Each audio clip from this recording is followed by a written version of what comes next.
when I look at the challenge that lay ahead of us a few months ago, it was a really exciting prospect, but a really daunting prospect in the same breath, because the business to date had been an organisation that was all about systematically working through all the process development, finishing off the design and getting ourselves into the position where we could make all of these parts. Then all of a sudden you've got to develop the capacity and the processes to be able to physically put all of these parts together into a helicopter.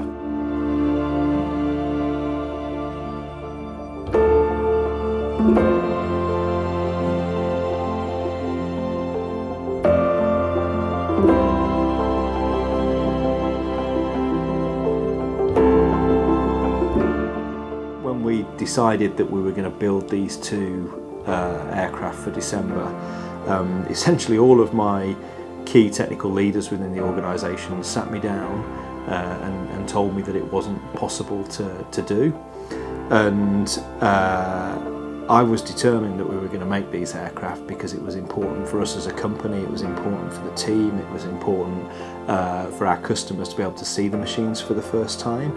And so I worked with the guys to come up with a plan, and the guys have worked incredibly hard to make it possible to deliver these machines, and we did it, and we've delivered something that everybody in the company is incredibly proud of.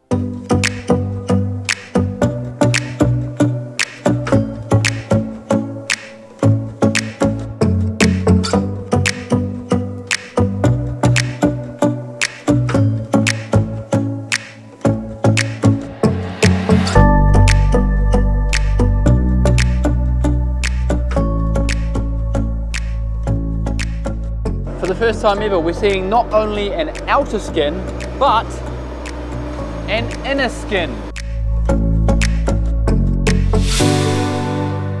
When you're looking at something as big and complicated as building a whole helicopter, making sure that all of the elements of that helicopter come together at once is really complicated, and there are no easy answers for that. It requires everybody in the organisation to own their area of the programme from end to end, and then for a couple of your key people, and that's generally me and Mark, our production director, to essentially keep everything aligned between us. The airframe has involved our first experimentation with our intended painting processes to get the surface finish up to the level that it needs to be, to get the quality of paint finish that it needs, to get the fit and finish between all of the assembled components.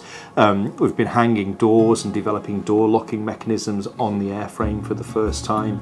We've been developing out the glazing and the way we put all of the transparencies onto the airframe, the forming processes for those, the adhesive processes for those, and how we attach the glazing flush to the fuselage body.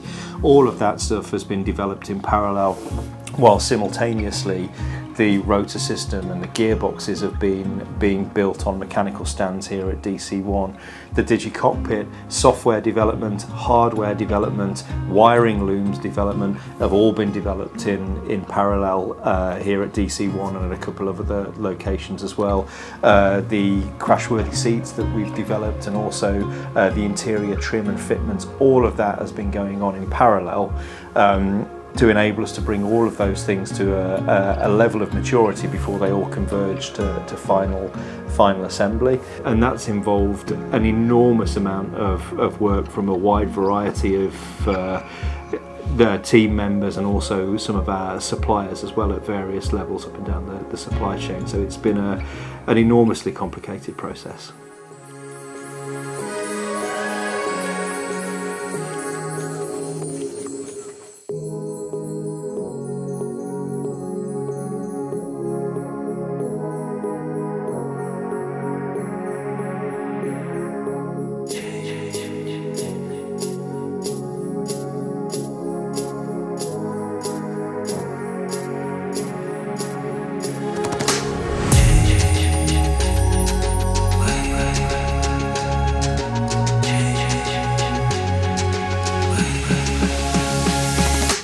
we've delivered something that everybody in the company is incredibly proud of. The entire customer base is absolutely besotted with, and I'm incredibly proud of what we've done. I think we've delivered what we set out to do in terms of the vision for the product, what the product needs to be. We've validated that beyond any possible contradiction. And I'm just really excited now to get these things flying. So for me, I'm really proud, and I'm really excited to get stuck in again next year.